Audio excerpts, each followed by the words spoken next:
sih bisa nggak sih kita itu penyanyi-penyanyi Indonesia pada umumnya ya, anggap aja di komunitas kita itu yang bisa bersaing di luar gitu.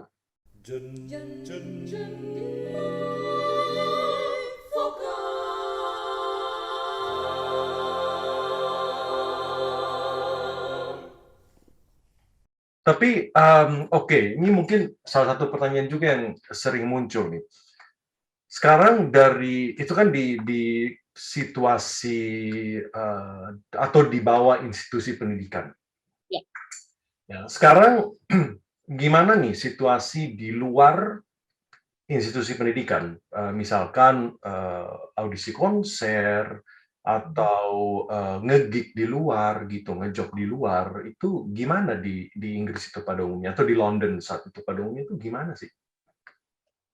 Biasanya sih kalau kayak gitu-gitu mungkin chances-nya dapat dari guru one on one kita, mungkin kayak ayo kamu mau nggak konser gitu, atau ada kompetisi ini nih, they will suggest, tapi balik lagi ke kitanya kan mau ikut atau enggak gitu. Nah terus ada juga forum sebenarnya kalau di sekolah gitu, jadi kayak mereka tiap hari gitu constantly emailing us gitu, ada chances ngejob ini nih, ngegig ini gitu, dan mereka enaknya dari awal tuh udah jelas lagunya apa, rate-nya berapa, lokasi di mana gitu. Terus jadi kita cepet-cepetan aja gitu. Dulu tuh itu paling menyenangkan karena apa? Lumayan buat uang jajan. Iya. Benar, benar. Di sekolahan itu wajib nggak untuk konser di luar sekolah? Jadi kredit dihitung sebagai kredit belajar di sekolah gitu? Oh, itu nggak ada sih kalau di RCM kayak Nggak begitu. ada ya? Nggak ada. Hmm. Ini emang semuanya intern. Kewajiban-kewajiban tuh semua sangkut pautnya sama di dalam sekolah. Oke.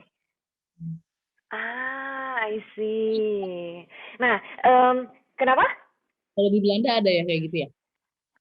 Ada wajib, jadi kayak dari bachelor setiap tahun itu kita wajib memberikan sumbangsi kepada masyarakat. Jadi wajib ada kredit punya gig di luaran sekolah gitu.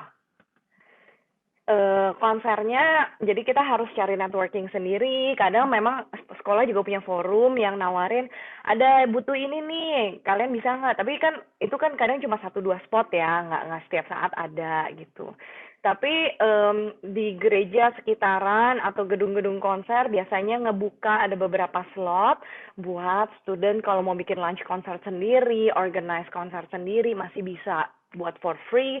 Atau kadang kita kalau misalkan dapat panggilan, dapat kerjaan gitu ya, nyanyi gitu secara komersial pun itu bisa dihitung dari proses kita belajar, baca note sampai konsernya, travelingnya segala itu dihitung jamnya berapa, nanti dihitung calculated sama kreditnya gitu.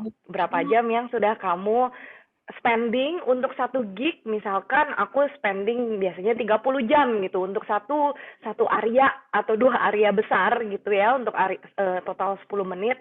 Itu nanti dari 30 jam itu dihitung ke kreditnya berapa sih gitu. Paling cuma dapat 1 kredit gitu.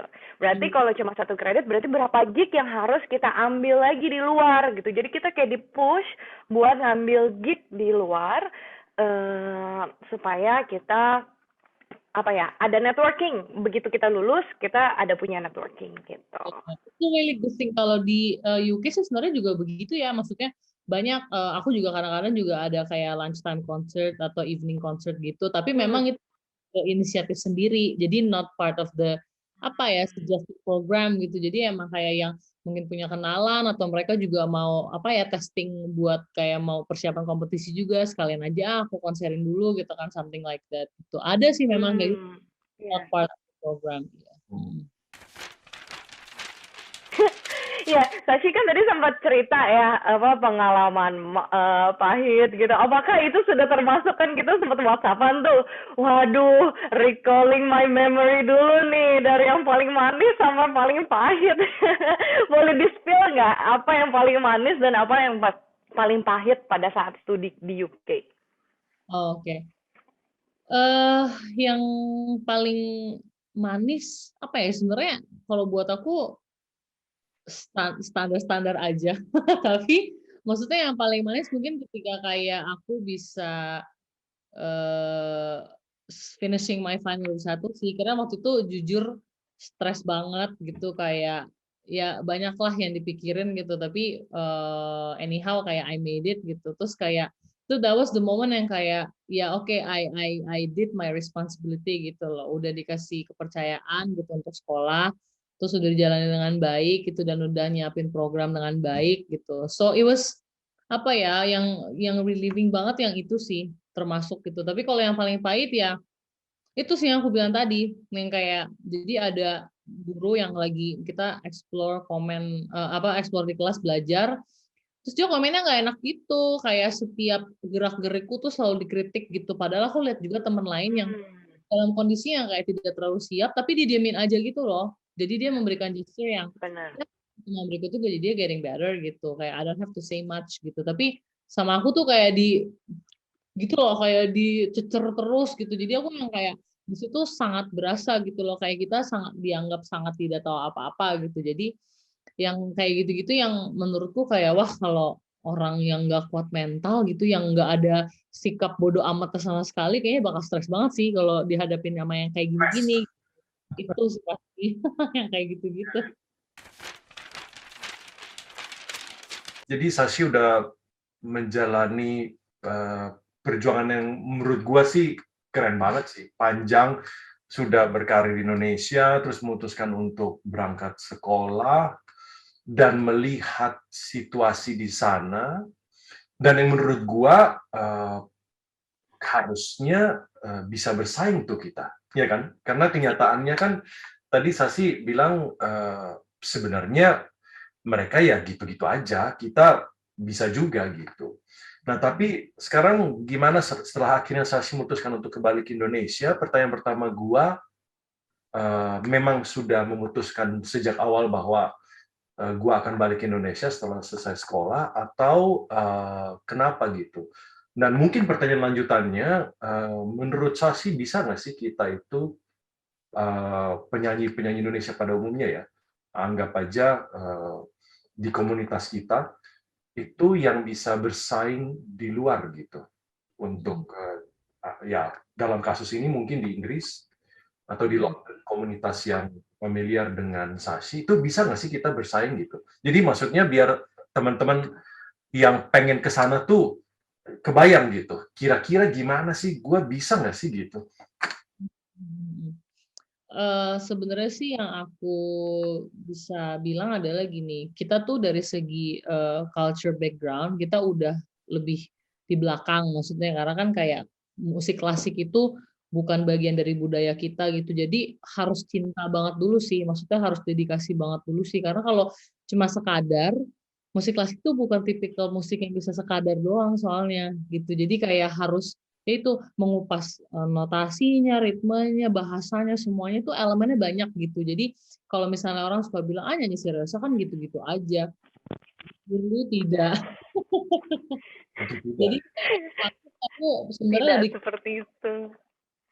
jadi kita tuh sebenarnya bisa bersaing gitu. Mungkin gini ya, secara taste mungkin bisa dibilang kayak kalau suara orang Inggris tuh gede-gede gitu. Mereka tuh seneng suara yang wah gitu, yang dramatis gitu kan. Gitu ya suara orang kita kan beda dengan suara mereka gitu. Tapi kalau ngomongin dari segi apa ya kualitas interpretasi, menurutku kita nggak kalah sama mereka gitu. Cuman ya memang balik lagi yang aku bilang harus benar-benar ingat untuk menggali, ingat yang di atas langit ada langit itu sih gitu. Karena yang aku lihat sekarang kayaknya kalau membunyikan notasinya benar, ritmenya benar, kata-katanya benar, udah puas gitu. Tapi sebenarnya kalau dikorek lagi, kalau ditelaah lagi tuh kekurangannya yang bisa diimprove tuh masih sangat banyak gitu. Nah, aku ngerasanya gitu. Kita tuh agak-agak mentalnya mentok yang puasnya levelnya di tengah gitu. Jadi harusnya tuh jauh beberapa level di atas lagi itu dan memang Puas ya mungkin kita ya.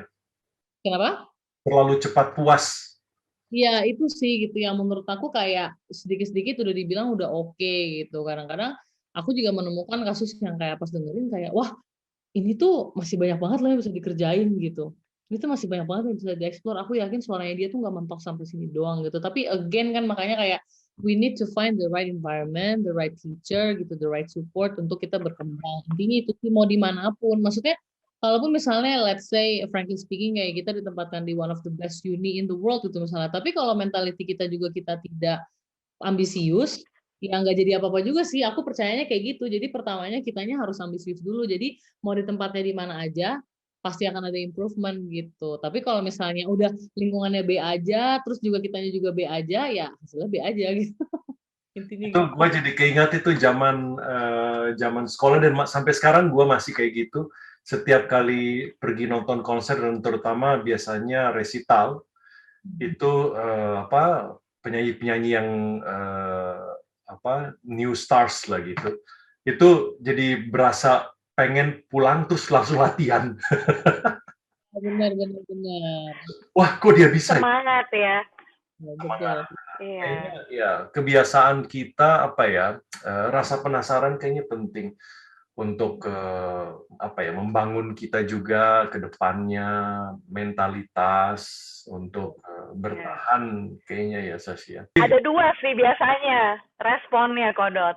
Biasanya kalau awal-awal kayak semangat nih ya, aduh gue jadi pengen latihan. Kedua lama-lama, aduh gue nggak usah jadi penyanyi aja ya, ini ngapain nih gue lagi ngapain. Tapi kalau udah bisa overcome stage yang kedua ini, aku rasa kayak everyone can really strive to be an artist nggak sih gitu. Ya. Betul. Oke guys, kayaknya gitu dulu. Ini udah cukup lama nih. Thank you banget Sashi buat waktunya, buat teman-teman Jendela Vokal yang sudah mampir ke channel kita hari ini. Sukses selalu buat Sashi untuk semua karya ke depannya. Semoga kita bisa bertemu di dunia yang sesungguhnya sesegera mungkin. Nggak cuma beronline-online saja. Sudah lelah kita beronline-online. Oke. Mungkin ada pesan terakhir Sashi buat teman-teman Jendela Vokal. Pesan aku adalah kayak kita harus percaya sama diri kita harus konsisten menyukai, mencintai musik klasik supaya kita bisa terus making improvements gitu. Karena aku yakin setiap orang yang berusaha itu pasti akan semakin dan semakin menemukan jati dirinya gitu. Jadi never stop trying gitu and find the right environment for you. Gitu. Yes. Wah, keren-keren. Thank you banget ya. Oke. Sampai jumpa lagi. Thank you Sashi. Bye. Salam Jendela Vokal.